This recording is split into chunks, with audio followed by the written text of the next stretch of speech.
नमस्कार। स्वागत है आप सभी लोगों का हमारे समृद्धि आईएएस के यूट्यूब चैनल पर। और आज हम उपस्थित हुए हैं अपने करंट अफेयर्स के प्रोग्राम के तहत, जिसके माध्यम से हम सितंबर माह का जो है वो करंट अफेयर्स कराने वाले हैं। और ये सितंबर माह का पार्ट 1 है, मतलब पार्ट 2 भी आएगा। इसके पीछे हमारे द्वारा जुलाई का, अगस्त का वो सारे करंट अफेयर्स करा दिए गए हैं। यदि आप लोगों ने नहीं देखा होगा तो जाकर के प्लेलिस्ट में देख लीजिए। और चूंकि परीक्षाएं आप लोग की बहुत समीप हैं, पीसीएस को लेकर के तो अभी संशय है, अभी कोई डेट आयोग के द्वारा निर्धारित नहीं की गई है। लेकिन आरओ चूंकि बहुत चांस है कि आपका 22 दिसंबर की डेट में हो जाए, तो इसी को लेकर के हमारे संस्थान द्वारा अब आप लोगों के परीक्षा से उपयोगी बहुत सी महत्वपूर्ण जानकारियां टाइम टू टाइम हमारे टीम के द्वारा लाई जाएंगी। जिसके तहत अभी हम करंट अफेयर्स तो ला ही रहे हैं, साथ में विनीत पाठक सर आएंगे, तेज सर आएंगे, अरुण सर आएंगे, ब्रजेश सर आएंगे। ये लोग भी अपने अपने सेगमेंट को लेकर के आते रहेंगे। तो इस चैनल पे आप लोग बने रहिएगा अंत तक, और आपको इससे निश्चित लाभ होने वाला है। तो चलिए, आज का जो हमारा पहला जो पॉइंट है वो है एसडीजी इंडिया इंडेक्स 2023-24 के बारे में हम चर्चा करने वाले हैं। और इसमें जो है आप देखिए कि 12 जुलाई 2024 को नीति आयोग ने सतत विकास लक्ष्य भारत सूचकांक 2023-24 जारी किया गया। मतलब ये सूचकांक जो है एसडीजी इंडिया इंडेक्स जो जारी किया जाता है वो किसके द्वारा जारी किया जाता है? तो इसमें जो पहला ही पॉइंट है कि वो नीति आयोग के द्वारा जारी किया जाता है। तो ये अपने आप में महत्वपूर्ण हो गया। और फिर ये एसडीजी इंडिया सूचकांक का चौथा संस्करण है, बहुत महत्वपूर्ण है। क्योंकि एक जो है पॉइंट बना देगा कि कौन सा संस्करण है, तो आपको कंफ्यूज नहीं होना, ये चौथा संस्करण है। सूचकांक में प्रत्येक राज्य एवं संघ राज्य क्षेत्र के लिए समग्र स्कोर की गणना 16 सतत विकास लक्ष्यों में उनके प्रदर्शन के आधार पर की गई। मतलब 16 लक्ष्य निर्धारित किए गए थे और उसी के आधार पर जितने भी भारत के राज्य और केंद्र शासित प्रदेश हैं उनके परफॉर्मेंस की जो है वो गणना की गई। और इसके तहत इन राज्यों को 4 श्रेणियों में जो है बांटा गया है, जिसमें अचीवर है, फ्रंट रनर है, परफॉर्मर है और एस्पेरेंट्स हैं। तो ये 4 श्रेणियों के तहत बांटा गया है। और इसमें अगर देखा जाए तो जो शीर्ष रैंकिंग जो प्राप्त हुआ है तो वो उत्तराखंड को प्राप्त हुआ है और दूसरा केरल को प्राप्त हुआ है। तो शीर्ष रैंकिंग 2 स्टेट को प्राप्त हुआ है, केरल और उत्तराखंड को। तो ये आप ध्यान रखेंगे। और चूंकि आप उत्तर प्रदेश की परीक्षा देने जा रहे हैं तो उत्तर प्रदेश की भी रैंकिंग पूछ सकता है। तो इसमें उत्तर प्रदेश की जो रैंकिंग है वो फ्रंट रनर की श्रेणी में रखा गया है। मतलब अगर यूपी की बात की जाए तो यूपी किस श्रेणी में रखा गया है? फ्रंट रनर की श्रेणी में रखा गया है। और इसका ध्यान रखेंगे, पॉइंट में दे देगा कि अचीवर श्रेणी में, आपको कंफ्यूज करने के लिए, तो कंफ्यूज नहीं होना है। देखिए, अचीवर की श्रेणी में तो कोई स्टेट नहीं है। लेकिन इसमें देखा जाए तो जो उत्तर प्रदेश की जो स्थिति है वो भी फ्रंट रनर की स्थिति में है। और अगर शीर्ष रैंकिंग को की बात की जाए तो इसमें उत्तराखंड और केरल ये दोनों संयुक्त रूप से शीर्ष स्थान पर हैं। तो ये हमारा पहला टॉपिक हो गया। अब दूसरा टॉपिक देखें। देखिए, दूसरा हमारा चराई देव मैदान विश्व धरोहर सूची में शामिल। तो ये चूंकि विश्व धरोहर सूची में शामिल हुआ है तो ये अपने आप में बहुत ही महत्वपूर्ण फैक्ट है। तो थोड़ा सा आप इसके बारे में जानिए कि 26 जुलाई 2024 को असम के चराई देव मैदान को सांस्कृतिक संपत्ति श्रेणी के तहत यूनेस्को की विश्व धरोहर सूची में शामिल किया गया है। पहली बात तो यही जान लीजिए कि चराई देव जो मैदान है वो कहाँ है, तो वो असम में है। और यूनेस्को की जो सूची में शामिल किया गया है तो उसमें सांस्कृतिक श्रेणी की सूची में शामिल किया गया है। आपको इसमें दूसरा फैक्ट ध्यान रखना है कि सांस्कृतिक श्रेणी में ये शामिल किया गया है। यह यूनेस्को की विश्व धरोहर सूची में शामिल भारत का 43वां स्थल है। बहुत इंपॉर्टेंट है कि ये जो असम का चराई देव मैदान है ये 43 जो है स्थल है, भारत का 43वां स्थल है। और साथ ही साथ असम में प्राकृतिक श्रेणी मतलब सांस्कृतिक श्रेणी का तो पहला है, लेकिन असम में प्राकृतिक श्रेणी के भी 2 स्थल हैं। अभी हम आगे और बताएंगे तो आपको क्लियर हो जाएगा। तो प्राकृतिक श्रेणी के तहत अगर देखा जाए तो कांजीरंगा राष्ट्रीय उद्यान असम में जो है वो पहले से ही उसमें शामिल है, और मानस राष्ट्रीय उद्यान, ये दोनों शामिल है। अब थोड़ा सा आप जान लीजिए कि चराई देव जो मैदान है वो किससे संबंधित है। तो वो अहोम राजवंश, जो असम का प्रमुख राजवंश था, अहोम राजवंश की टीला दफन प्रणाली थी, जिसकी तुलना प्राचीन काल के शाही मकबरों मिस्र के राजाओं के पिरामिडों से की जा सकती है। मतलब ये जो मैदान है, ये जो स्थल है, यहाँ एक तरीके से जो अहोम राजवंश के जो राजा थे, जो राजकुमार थे, जिनकी डेथ होती थी, वो उनका एक तरीके से समाधान केंद्र था। मतलब उनको वहाँ दफन किया जाता था। और चूंकि ये बड़े लोग होते थे, तो इनकी जो दफन प्रणाली होती थी वो बहुत भव्य तरीके से होती थी।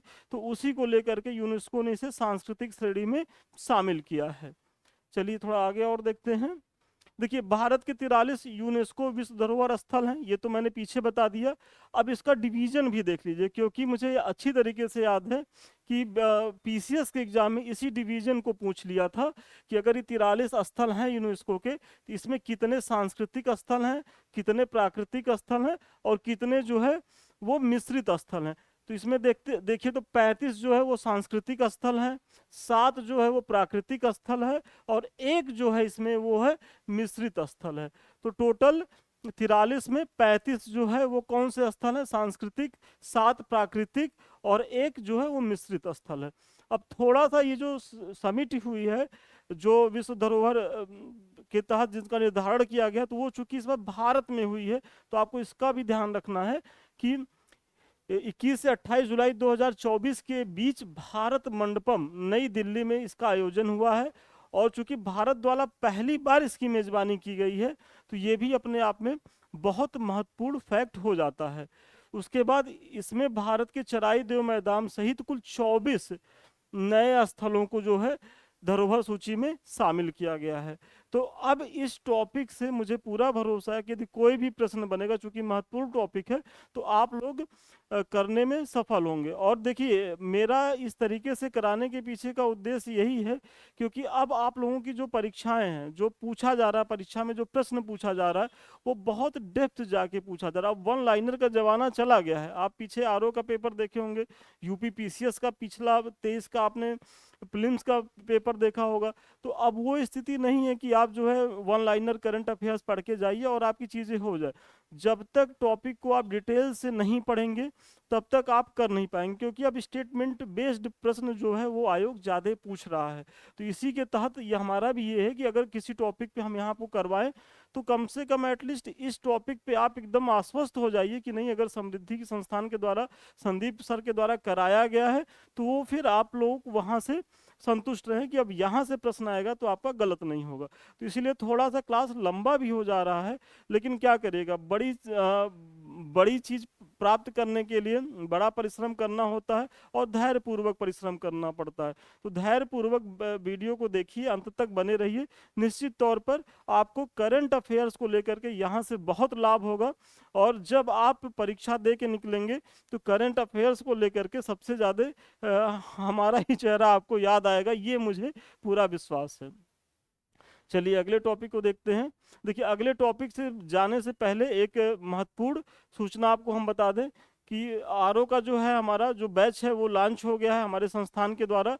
और इसके तहत जो है हम टोटल 15 टेस्ट करवाने वाले हैं, जिसमें 12 सेक्शनल होंगे और 3 जो टेस्ट हमारे हैं वो फुल टेस्ट होंगे। और इसमें जो है करीब करीब हम 7,500 क्वेश्चन इसके माध्यम से हम करवाएंगे, क्योंकि जो पीडीएफ टेस्ट होगा वो तो होगा ही होगा, विथ एक्सप्लेनेशन आपको मिलेगा ही मिलेगा। साथ ही हमारा प्रयास है कि हम डेली आपको क्यूज करवाएं, और उस क्यूज के माध्यम से जो हिंदी के पेपर है, जो पीवाईक्यू क्वेश्चंस है और जो संभावित प्रश्न है, तो वो क्यूज के माध्यम से भी आपका डेली जो है 100 क्वेश्चन हम प्रैक्टिस करवाएंगे, डेली होगा ये चीज़ें। तो अधिक जानकारी के लिए 7303307507 पे संपर्क करें। और जो हमारा बैच है वो कल यानी कि 25 अक्टूबर से स्टार्ट हो रहा है, और ये 13 दिसंबर को, अगर आप लोगों का आरओ 22 दिसंबर को सही समय पे समाप्त हो जाता है, तो ये हम 13 दिसंबर तक ये सारा समाप्त कर देंगे। तो आपकी परीक्षा के पहले संस्थान के द्वारा बहुत बेहतरीन प्रयास किया जा रहा है, और सबसे बड़ी चीज़, बहुत बेहतरीन फैकल्टीज के द्वारा प्रयास किया जा रहा है। इसमें सबसे महत्वपूर्ण हमारे जो महत्वपूर्ण सर हैं, विनीत पाठक सर हैं। ये देखिए छोटे से अभी दिख रहे हैं, बड़ा सा फोटो भी आएगा इनका, क्योंकि इनकी भी क्लासेज आने वाली हैं। तो इनके माध्यम से, फिर इसमें तेज तेज सर हैं हमारे, अरुण सर हैं, बीएस भारती सर हैं। तो ये सभी लोग टाइम टू टाइम आप लोग के सामने तो वीडियो लेकर के आते ही रहेंगे। साथ ही साथ टेस्ट पेपर बनाने में सबकी बहुत महत्वपूर्ण भूमिका है, और इसमें कोई ऐसा नहीं है जिन्होंने प्रीलिम्स मेंस इंटरव्यू फेस ना किया हो। तो आपको एक अनुभवी टीम के द्वारा निर्देशित किया जा रहा है। तो आप लोग इससे जुड़िए। अधिक जानकारी के लिए 7303307507 पे संपर्क करें। ऑफिस के लोग और बेहतर बताएंगे आपको। चलिए, जो हमारा तीसरा टॉपिक है कि 24वां एससीओ शिखर सम्मेलन। तो एससीओ शिखर सम्मेलन आप जानते हैं बहुत महत्वपूर्ण टॉपिक है, और इसका जो आयोजन हुआ है 3 से 4 जुलाई। देखिए डेट याद रख लीजिए, क्योंकि आयोग क्या करता है, बहुत तूफानी करने के चक्कर में वो डेट भी पूछ लेता है। तो 3 से 4 जुलाई के मध्य कजाकिस्तान की अध्यक्षता में ये चीजें हुई हैं, और इस सम्मेलन में बेलारूस को एससीओ के 10वें सदस्य के रूप में शामिल किया गया। बहुत बहुत महत्वपूर्ण है कि अभी तक एससीओ के कितने सदस्य थे, 9 सदस्य थे। जो कजाकिस्तान में जो आयोजन हुआ 3 से 4 जुलाई के बीच, इसमें जो है बेलारूस को 10वें सदस्य के रूप में जो है वो शामिल किया गया है। शिखर सम्मेलन में अस्ताना घोषणा पत्र को अपनाया गया, क्योंकि कजाकिस्तान का एक शहर है अस्ताना, और उसी के नाम पर यह अस्थाना घोषणा पत्र को वहां अपनाया गया। और ऊर्जा सुरक्षा, व्यापार एवं वित्त और सूचना पर 25 रणनीतिक समझौतों को मंजूरी प्रदान की गई। देखिए ये बहुत महत्वपूर्ण फैक्ट नहीं है, बस अस्थाना घोषणा पत्र के बारे में आप जानते रहिए। फिर एससीओ के सदस्य देशों ने कजाकिस्तान द्वारा प्रस्तावित न्यायपूर्ण, शांति, सद्भाव और विकास के लिए विश्व एकता पर एससीओ पहल का समर्थन किया है। मतलब ये जो थीम लाइन है कि न्यायपूर्ण, शांति, सद्भाव और विकास के लिए विश्व एकता पर एससीओ पहल, आप ये भी याद रखिएगा, क्योंकि कभी कभी आप अगर पीवाईक्यू देखेंगे तो आप देख रहे होंगे कि वहां से भी प्रश्न आयोग पूछ लेता है कि इसकी थीम क्या है। तो वर्तमान समय में अगर भारत और चीन के रिश्ते को देखा जाए तो ये एससीओ अपने आप में बहुत महत्वपूर्ण हो जाता है। प्रेजेंट टाइम में तो अभी ब्रिक्स का शिखर सम्मेलन हो रहा है जो रूस में हो रहा है, तो इस पे भी हमारा वीडियो आने ही वाला है, आप लोग बने रहिएगा। फिलहाल अभी एससीओ को आप लोग पढ़िए। फिर संघाई सहयोग संगठन स्थापना कब हुई थी, थोड़ा सा इसका बैकग्राउंड देख लीजिए। तो इसकी स्थापना हुई थी 2001 में हुई थी। मुख्यालय इसका कहाँ है, बीजिंग, चीन में है। और वर्तमान इसके सदस्य कितने हैं, तो वर्तमान में इसके जो है वो 10 सदस्य हैं। इसमें भारत, ईरान, पाकिस्तान, रूस, चीन, कजाकिस्तान, किर्गिस्तान, तजाकिस्तान, उज्बेकिस्तान और बेलारूस हैं। और इसमें आधिकारिक जो भाषा इसकी है रूसी और चीनी, इसकी 2 भाषाएं हैं आधिकारिक, रूसी और चीनी। तो ये सारी चीजें आप देख लेंगे, और मुझे पूरा भरोसा है कि यदि यहाँ से अब प्रश्न आएगा या सीओ से प्रश्न आएगा तो इससे बाहर कोई पॉइंट नहीं जाएगा। तो आप इसको करने में आपको सहूलियत होगी। तो चलिए अपना चौथा पॉइंट देखते हैं। देखिए रोशनी नादर के बारे में जान लीजिए। ये HCL टेक की जो है वो चेयरपर्सन है। शिव नाडार की जो है ये पुत्री हैं और भारत की टॉप मोस्ट उद्यमी है। इनको फ्रांस की सरकार के द्वारा सेवेलियर डीला लीजन डियानर से सम्मानित किया गया है, यही इसमें महत्वपूर्ण है। और ये पुरस्कार इनको क्यों दिया गया, तो यह पुरस्कार व्यापार जगत में उनके उत्कृष्ट योगदान, फ्रांस और भारत के बीच आर्थिक संबंधों को बढ़ावा देने के निरंतर प्रयास, साथ ही सामाजिक और पर्यावरणीय कारणों के प्रति अटूट प्रतिबद्धता के लिए ये पुरस्कार इनको दिया गया है। किसको, रोशनी नाडार को। चलिए आज का हमारा जो अगला पॉइंट है वो देखते हैं। देखिए अब विंबलडन चैंपियन 2024 की हम चर्चा करने वाले हैं, क्योंकि इसके पहले मैंने जो पुराना हमारा करंट अफेयर्स की क्लास थी उसमें हमने ऑस्ट्रेलिया और फ्रेंच के बारे में बता दिया है। अब आता है जो 3rd नंबर पे जो होता है वो विंबलडन चैंपियन की बात कर रहे हैं। और ये इसका आयोजन कहाँ हुआ, तो 1 से 14 जुलाई 2024 के मध्य विंबलडन चैंपियनशिप का 137वां संस्करण इंग्लैंड के विंबलडन में आयोजित किया गया। मतलब कहाँ आयोजित किया गया, तो विंबलडन इंग्लैंड का एक शहर है, वहीं आयोजित किया जाता है। 4 ग्रैंड स्लैम होते हैं मुख्यतः, ऑस्ट्रेलिया, फ्रेंच और विंबलडन और फिर यूएस। तो यूएस का हम अगले वीडियो में कवर करेंगे, लेकिन अभी आप इसको देखिए। और इसमें अगर पुरुष विजेता की बात की जाए तो कार्लोस अल्कराज है, वेरी इंपॉर्टेंट है। और साथ ही साथ ये भी जानिए कि कार्लोस अल्कराज जो है वो किस देश के निवासी हैं, क्योंकि आयोग एक आध बार तो वो किस देश से संबंधित है ये भी प्रश्न पूछा है। तो बड़ी समस्या भी नहीं है, जब आप पढ़ रहे हैं तो थोड़ा सा आप और परिश्रम कर लीजिए यहीं। तो ये भी जान लीजिए कि ये स्पेन के रहने वाले हैं। और फिर उपविजेता अगर देखा जाए तो नोवाक जोकोविच है, ये जो है कहाँ के रहने वाले हैं, ये सर्बिया के रहने वाले हैं। तो ये तो मेल की बात हो गई, कार्लोस अल्कराज जो है विजेता है स्पेन के, और उप विजेता नोवाक जोकोविच वो सर्बिया के। अगर इसके बाद देखा जाए महिला की बात की जाए तो बारबोरा क्रेजिकोवा जो है वो विजेता है, और इसमें जो है ये कहाँ की रहने वाली हैं, ये चेक गणराज्य की हैं। और उप विजेता कौन है, जैस्मीन पाओलिनी, ये है इटली की। तो ये आप देख लीजिए महिला के बारे में भी, क्योंकि महिलाओं से भी प्रश्न पूछा जाता है। तो यहाँ से अब कोई प्रश्न आएगा विंबलडन चैंपियन से तो आप करने में सक्षम रहेंगे। चलिए अब अगला जो हमारा 6 नंबर टॉपिक है, sky tax award world airport award 2024 की हम चर्चा करेंगे। और इसमें बेसिकली ज़्यादा तो नहीं पूछा गया, लेकिन मुझे अच्छी तरीके से याद है कि एक बार जो है महत्वपूर्ण, जो विश्व का सबसे महत्वपूर्ण अंतर्राष्ट्रीय वो एयरपोर्ट है उसकी रैंकिंग पूछ ली थी। तो उसी को ध्यान में रखते हुए मैंने ये प्रश्न डाला है। और इसमें देखिए कि 17 अप्रैल 2024 को वर्ल्ड एयरपोर्ट अवार्ड्स 2024 की घोषणा फ्रैंकफर्ट में की गई। और इसमें जो शीर्ष देश हैं, इसमें सबसे पहला तो यही याद रख लीजिए कि हमद अंतर्राष्ट्रीय हवाई अड्डा जो दोहा कतर में है, इसी को जो है वो शीर्ष रैंक प्राप्त हुई है। और यही अगर आएगा तो यही आपके प्रश्न में आएगा कि शीर्ष रैंकिंग वाला हवाई अड्डा कौन है। उसमें चांगी एयरपोर्ट भी दे देगा, क्योंकि पिछली बार चांगी एयरपोर्ट था। और इंचियोन अंतर्राष्ट्रीय हवाई अड्डा जो दक्षिण कोरिया में, ये भी दे देगा। तो आपको कंफ्यूज नहीं करना है। हमद अंतर्राष्ट्रीय हवाई अड्डा जो है वो विश्व की सर्वश्रेष्ठ रैंकिंग में है। अगर भारत की रैंक की बात की जाए तो जो दिल्ली का इंदिरा गांधी अंतर्राष्ट्रीय हवाई अड्डा है, इसकी कौन सी रैंकिंग है, 36 रैंक पे है ये। तो आप इसको भी देख लीजिए। चलिए अब 7 नंबर देखिए कि उर्सुला वान डेर लेयोन के बारे में बात करिए, ये हैं। और ये लगातार दूसरी बार यूरोपीय आयोग की जो है अध्यक्ष चुनी गई। मतलब ये जो है दूसरी बार यूरोपीय जो आयोग है उनका अध्यक्ष इनको चुना गया, और इनका कार्यकाल जो है 5 वर्ष है। पहली बार इनका जो चयन हुआ था वो 2019 में हुआ था, तो 2019 से 2024 तक थी। और दूसरे कार्यकाल के लिए भी इनको जो है वो चुना गया है। आप लोगों के लिए एक होमवर्क है, आप लोग बताइए कि उर्सुला वान वान डेर लेओन जो है वो किस देश से हैं। आप लोग कमेंट बॉक्स में बताइएगा, क्योंकि हो सकता है कि इनके देश के बारे में भी आपसे पूछा जाए।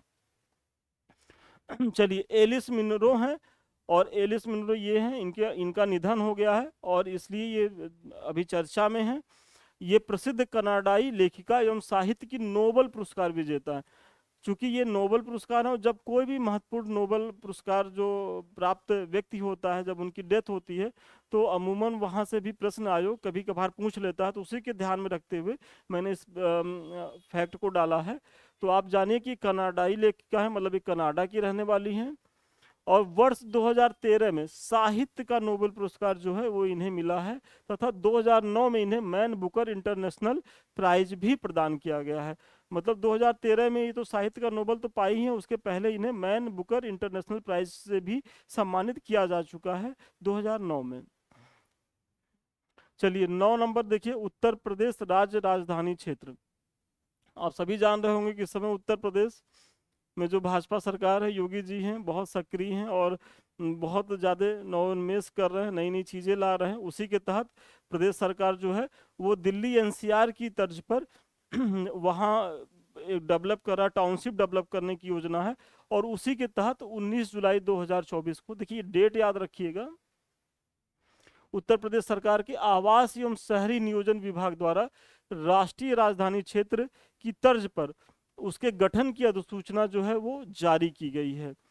और नवगठित राज्य राजधानी क्षेत्र में 6 जिले, ये बहुत महत्वपूर्ण है कि ये जो नवगठित राज्य राजधानी क्षेत्र है मतलब उत्तर प्रदेश की, उसमें कौन से जिले शामिल है, 6 जिले। और इन 6 जिलों का नाम याद रखिएगा, क्योंकि उसी में करेगा क्या कि एक आध जिला इधर उधर का दे देगा और आपको कन्फ्यूज करा देगा। तो ये 6 जिले कौन है, एक तो लखनऊ है ही है, फिर बगल में हरदोई है, इसका भी आप ध्यान रखिए, फिर सीतापुर है, उन्नाव है, रायबरेली है और बाराबंकी है। ये जो 6 जिले हैं, और इन 6 जिलों के अंतर्गत 27,826 वर्ग किलोमीटर क्षेत्र को जो है वो शामिल किया गया है। मतलब जो राज्य राजधानी क्षेत्र है, जो उसका विस्तार है, इन 6 जिलों के 27,826 वर्ग किलोमीटर का जो है वो विस्तार किया जा रहा है। उत्तर प्रदेश राज्य राजधानी क्षेत्र विकास प्राधिकरण के अध्यक्ष कौन है, तो मुख्यमंत्री हैं।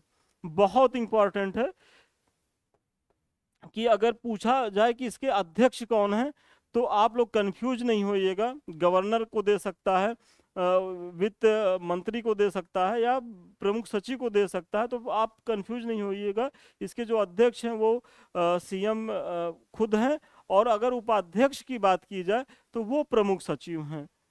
उपाध्यक्ष जो है सारी इसके मुख्य सचिव उपाध्यक्ष होंगे। तो ये भी महत्वपूर्ण फैक्ट है, इसका भी आप लोग ध्यान रखिएगा। और सबसे लास्ट में ये भी उत्तर प्रदेश से ही संबंधित है। यूपी, चूंकि आप सभी जानते होंगे कि यूपी स्पेशल से भी आपकी परीक्षाओं में प्रश्न आते रहते हैं, तो उसी के तहत पेड़ लगाओ पेड़ बचाओ जन अभियान 2024 का आयोजन किया गया। और 20 जुलाई 2024 को उत्तर प्रदेश के मुख्यमंत्री योगी आदित्यनाथ ने लखनऊ के अकबरपुर में हरिशंकरी के पौधे लगाकर, एक पौधा होता है हरिशंकरी का, लगाकर पेड़ लगाओ पेड़ बचाओ जन अभियान 2024 की जो है वो शुरुआत की। 36.50 करोड़ पौधे लगाने का यह वृहद वृक्षारोपण अभियान पीएम नरेंद्र मोदी की एक पेड़ माँ के नाम के पहल के अनुरूप शुरू किया गया है। आप सभी जानते हैं कि हमारे प्रधानमंत्री जी अपनी माता जी से बहुत अटैच थे, हालांकि हम सभी अपनी माँ से बहुत अटैच हैं सारे बच्चे। तो अभी उनकी हाल में डेथ हुई थी, तो उन्हीं की प्रेरणा से उन्होंने एक पहल, एक पेड़ अपनी माँ के नाम लगाने का जो पहल की शुरुआत की थी, तो उसी को मतलब ध्यान में रख करके उत्तर प्रदेश सरकार ने भी इस पहल को किया है। और इसमें 36.5 करोड़ पौधे लगाने का एक प्रोग्राम है। और इसी के साथ साथ यूपी सरकार ने 8 जुलाई 2024 को वृक्षारोपण जन अभियान 2024 के तहत उत्तर प्रदेश और नेपाल की सीमा पर मित्र वन की स्थापना की है। ये भी इम्पोर्टेंट है कि आपसे पूछा जा सकता है कि मित्र वन की जो स्थापना हुई है वो किसकी किन भले दे दे कि राज्यों में, तो बिहार दे दे, मध्य प्रदेश दे दे, राजस्थान दे दे, तो आप उत्तराखंड दे दे, तो आपको कंफ्यूज नहीं होना है। इसमें जो है मित्र वन की जो स्थापना हुई है वो नेपाल और उत्तर प्रदेश की सीमा पर ये मित्र वन को जो है वो बनाया जाएगा। तो चलिए आज जो है हम इस 10 टॉपिक के माध्यम से करंट अफेयर्स को कवर किए, और मुझे बहुत भरोसा है कि इसके द्वारा आपको जो है बहुत लाभ मिलने वाला है। बस इसको आप लोग को करना क्या है कि चूंकि देखिए हम इतना लिख करके यहीं देते हैं, बस आप जो है एक बार दो बार वीडियो को देख लीजिएगा, अगर नहीं समझ में आएगा तो कुछ पॉइंट वीडियो को रोक करके नोट कर लीजिएगा, तो फिर आपको समस्या नहीं आएगी। साथ ही साथ इसके बारे में मैंने बता ही दिया है। अधिक जानकारी के लिए 7303307507 पे संपर्क करें, ऑफिस के लोग और बेहतर बताएंगे। और सबसे लास्ट में ये हमारे समृद्धि आईएएस का देखिए टेलीग्राम चैनल है, आप लोग इससे इसलिए जुड़िए क्योंकि यहाँ हमारी टीम के द्वारा निःशुल्क आपकी परीक्षा से उपयोगी बहुत सी जानकारियाँ समय समय पे दी जाती हैं। और ये यूट्यूब चैनल है जिससे हम आप रूबरू हो रहे हैं, तो इसे आप लोग लाइक करिए, सब्सक्राइब करिए, शेयर करिए, और जैसे अभी तक आप लोगों ने स्नेह दिया, स्नेह बनाए रखा, वैसे आगे भी देते रहिए, क्योंकि ये हमारे मोटिवेशन का काम करेगा। और साथ ही साथ हमारा सेकंड चैनल भी संदीप मिश्रा ऑफिशियल, यदि आप लोगों ने इसे सब्सक्राइब नहीं किया है तो इसे भी सब्सक्राइब कर लें, क्योंकि हम यहाँ भी आपकी परीक्षा से उपयोगी बहुत महत्वपूर्ण जानकारी जो है, कुछ क्लास आंसर राइटिंग सीरीज यहाँ लेकर के आते रहते हैं, तो आप यहाँ भी बहुत से वीडियो पढ़े हैं, तो आप इनका भी लाभ उठाइए। तो चलिए आज के लिए इतना ही, पुनः मिलते हैं नए वीडियो में नए क्लास के साथ, तब तक के लिए धन्यवाद, शुभकामनाएं आपको।